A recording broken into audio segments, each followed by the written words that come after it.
దీనాతి దీనమో ఓ యేసయ్యా, నీ జననమెంత దయానీయమో, తలుచుకుంటే నా గుండె తడబడి కరిగి కరిగి నీరగుచున్నది. ఎంత దీనాతి దీనమో ఓ యేసయ్యా, నిండు చూలాలు మరియమ్మ తల్లి నడవలేక సుడివడి పోయనయ్యా, దిక్కు తోచక ఓ యేసయ్యా, పశుల పాకలో ప్రసవించెనయ్యా. ఎంత దీనాతి దీనమో ఓ యేసయ్యా, నీ జననమెంత దయానీయమో, తలచుకుంటే నా గుండె తడబడి కరిగి కరిగి నీరగుచున్నది. హల్లెలూయా, హల్లెలూయా. ఈరోజు మనం ప్రపంచమంతా కూడా క్రిస్మస్ పండుగ జరుపుకుంటున్నారు. భూమి మీద ప్రపంచమంతటా జరుపుకునేటువంటి పండుగ ఏదైనా ఉందంటే అది క్రిస్మస్. క్రిస్మస్ అంటే మనమందరం అనుకుంటాం కేకులు, క్యాండిల్స్, న్యూ డ్రెస్ అనుకుంటాం. క్రిస్మస్ అంటే లోకానికి పండగ. ఏ విధంగా పండగ ఏంటంటే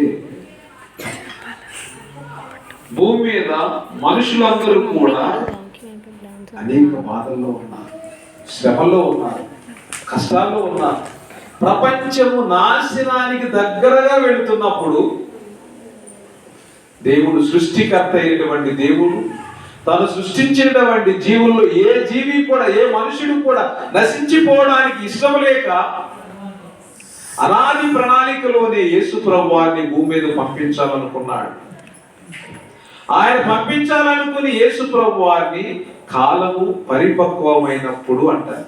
గలతీయులకు రాసిన లేఖలో పౌలు గారు ఏమంటారంటే, కాలము పరిపక్వమైనప్పుడు దేవుడు తన యొక్క కుమారుని భూమి మీదకు పంపించాడనే వాక్యాన్ని మనం చదువుతాం. So when the time is fulfilled అంటే ప్రతి ఒక్క దానికి కూడా ఒక సమయం ఉంది. మనిషి పుట్టడానికి ఒక సమయం ఉంది, గిట్టడానికి ఒక సమయం ఉంది. సో మరి ఈ రోజున మరి మనందరం కూడా వాక్యంలో చూస్తూ ఉన్నాం. ఎందుకంటే ఇక్కడ గలతీయులకు రాసిన లేఖ 4వ అధ్యాయంలో 4వ వచనం చూస్తూ ఉన్నాం. అయితే కాలము పరిపూర్ణమైనప్పుడు దేవుడు తన కుమారుని పంపేను. ఆయన స్త్రీ యందు పుట్టి మనము దత్తపుత్రులము కావాలని ధర్మశాస్త్రములకు లోబడి ఉన్న వారిని విమోచించుటకై ధర్మశాస్త్రములకు లోబడిన వాడాయను. మరియు మీరు కుమారులైనందున నాయన తండ్రి అని మొరపెట్టు తన కుమారుని ఆత్మను దేవుడు మన హృదయంలోనికి పంపెను. కాబట్టి నీవిక దాసుడవు కావు, కుమారుడివి. కుమారుడవు అయితే దేవుని ద్వారా వారసుడవు. హల్లెలూయా. అంటే మన జీవితము ఏమిటి అంటే స్లేవ్, దాసుడు అన్నారు.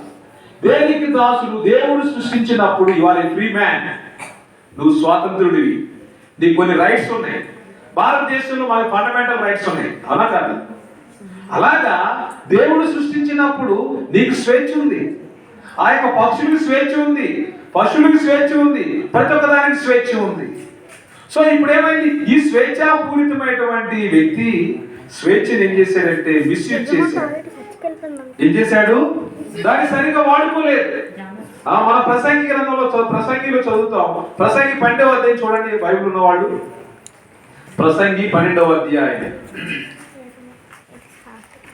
ప్రసంగి 12లో వాక్యం ఏం చెప్తుందంటే 12 మంది చూడండి.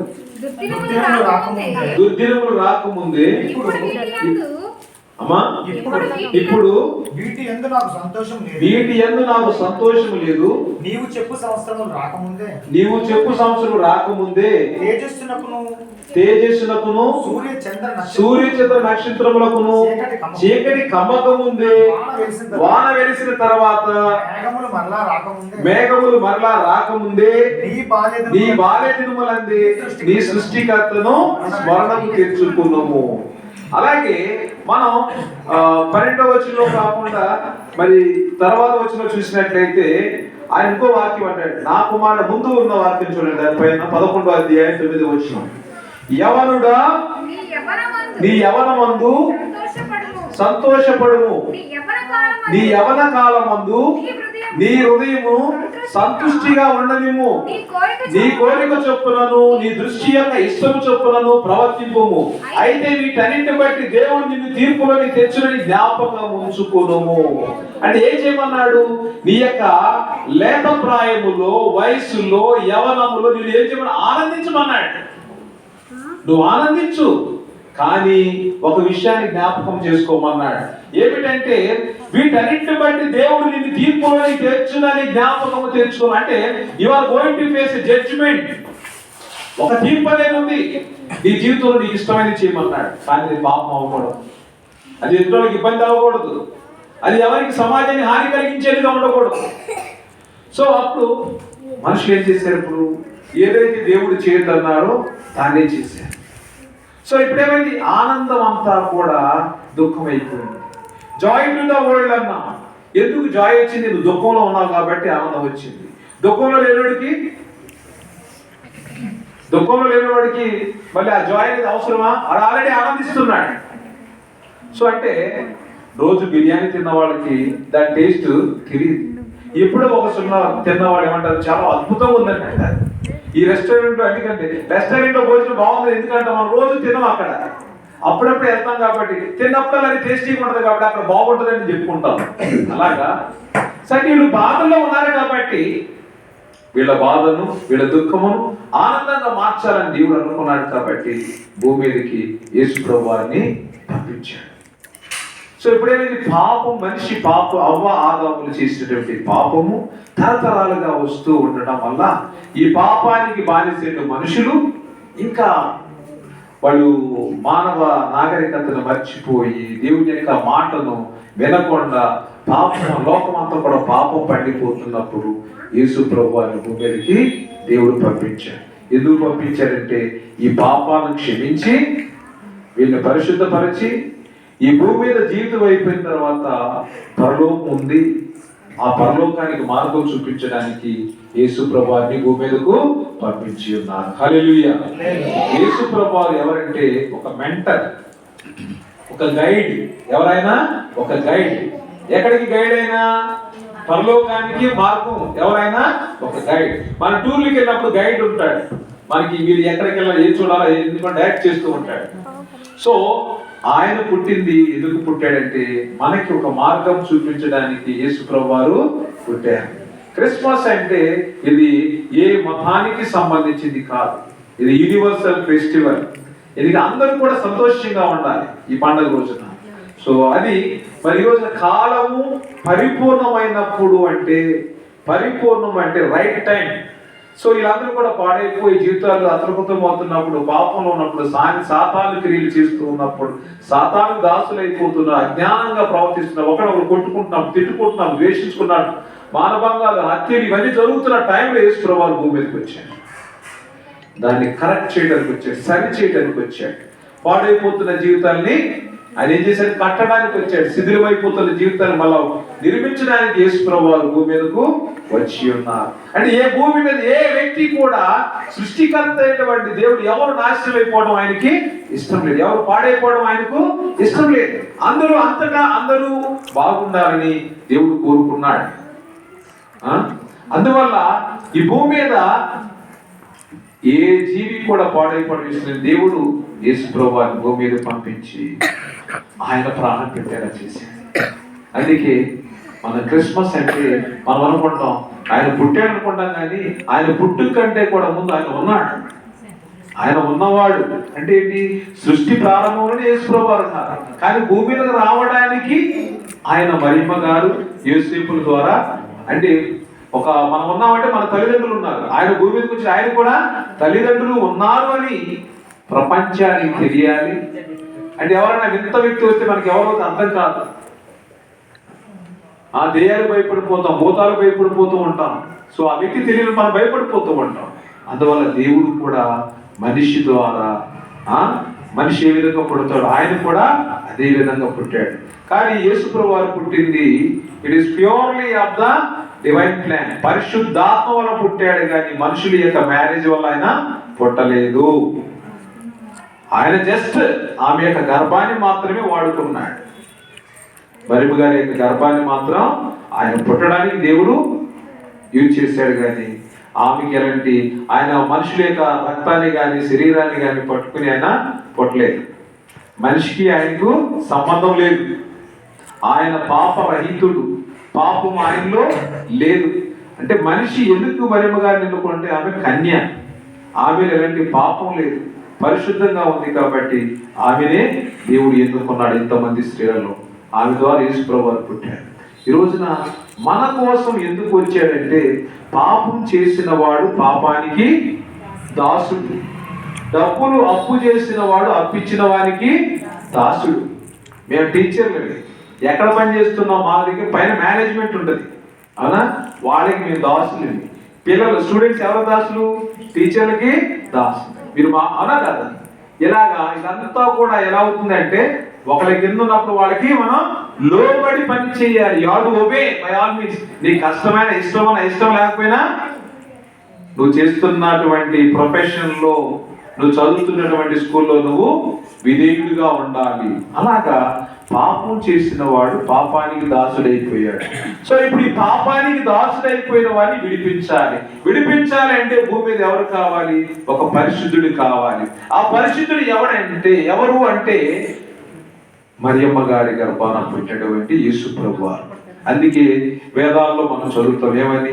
సర్వలోక పాప పరిహారం రక్త ప్రోక్షణ అవశ్యకం, తదరక్తం పరమాత్మేన పుణ్యదానం.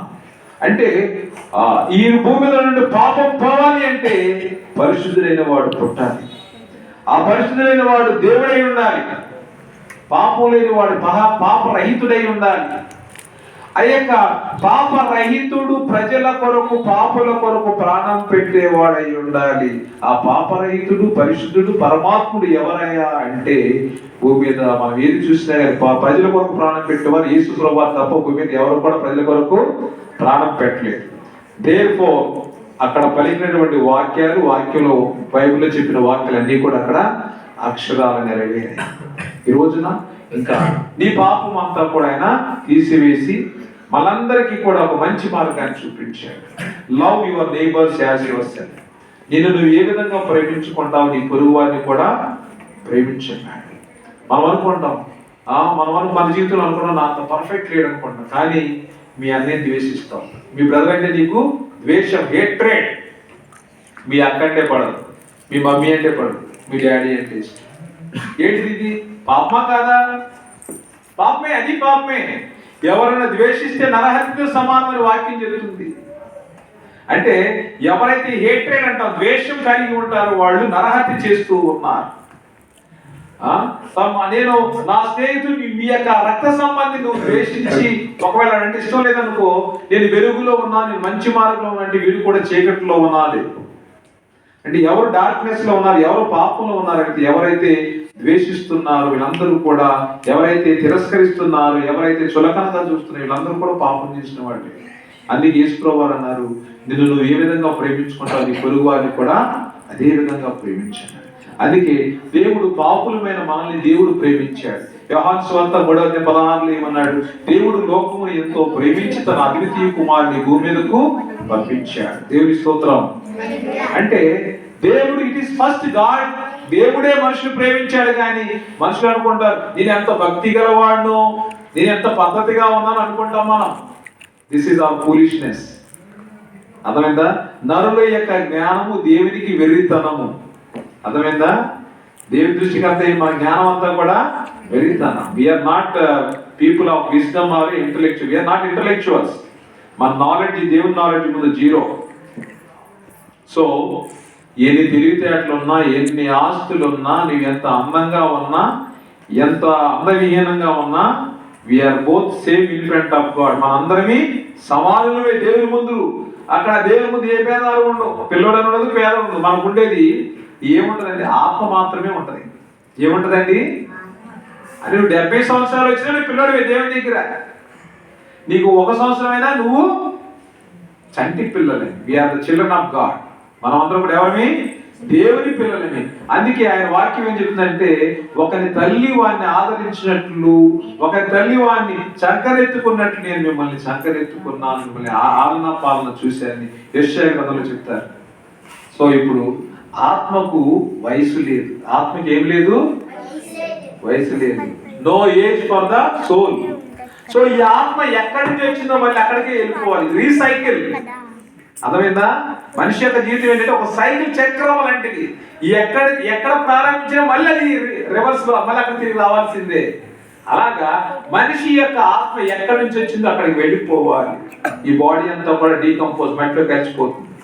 ఏం మిగలదు. ఈ యొక్క దుమ్ములు కూడా మిగలవు, మొత్తం మాయమైపోతాయి. కానీ ఆత్మ ఎక్కడికి వెళ్ళాలి? దేవుని దగ్గరికి వెళ్ళాలి. నువ్వు వస్తువు ఏమి తీసుకుని రాలేదు, వెళ్తూ కూడా ఏమి తీసుకుని వెళ్ళాలి. ఇది మనిషి యొక్క జీవితం. ఈ జీవితంలో మరి మనకెందుకు గొడవలు? ఈ జీవితంలో మనకెందుకు ద్వేష? ఈ జీవితంలో మనకెందుకు పగ? సో అందుకే మనమందరం కూడా మన యొక్క పొరుగు వారి ఎడల ప్రేమ కలిగి ఉండాలి. అది దేవుడు నేర్పించాడు. దేవుడు లోకాన్ని ప్రేమించాడు కాబట్టి యేసు ప్రభువాన్ని భూమి మీద పంపించాడు. ఎప్పుడు పంపించాడు? కాలము పరిపూర్ణమైనప్పుడు పంపించాడు. ఎందుకు పంపించాడంటే ఇంకా మన పాపానికి దాసులుగా ఉండకూడదు, స్వాతంత్రులుగా ఉండాలి, స్వేచ్ఛగా ఉండాలి, ఆనందంగా ఉండాలని యేసు ప్రభువారు భూమి మీదకి వచ్చి మనందరికీ కూడా పరలోకానికి మార్గం చూపించారు. దేవుని స్తోత్రం. హల్లెలూయా. యేసు ప్రభువారు అంటే మార్గం. దేనికి మార్గం? మంచికి మార్గం, మానవత్వానికి మార్గం, ప్రేమకు మార్గం, జీవితానికి మార్గం. మన యొక్క పరలోకానికి, ఈ జీవితం అయిపోయిన తర్వాత పరలోకానికి మార్గము యేసు ప్రభువారు. లేకపోతే యేసు ప్రభువారిని ఎవరు ఆరాధించాల్సిన అవసరం లేదు. ఆయన ఒక మార్గం చూపించడానికి వచ్చాడు. ఆ మార్గంలో మనం అందరం కూడా నడవాలి. ఆయన మార్గం ఏంటి? యేసు ప్రభువారి మార్గం ఏంటి? ప్రేమ. ఏ మార్గం అయింది? ప్రేమ. యేసు ప్రభువారి మార్గం ఏంటి? ప్రేమ. ప్రేమ ద్వారా అందరినీ ప్రేమించాలి, అందరూ బాగుండాలి. ఆ బాగుండడంలో నువ్వు బాగుండాలి. అర్థమైందా?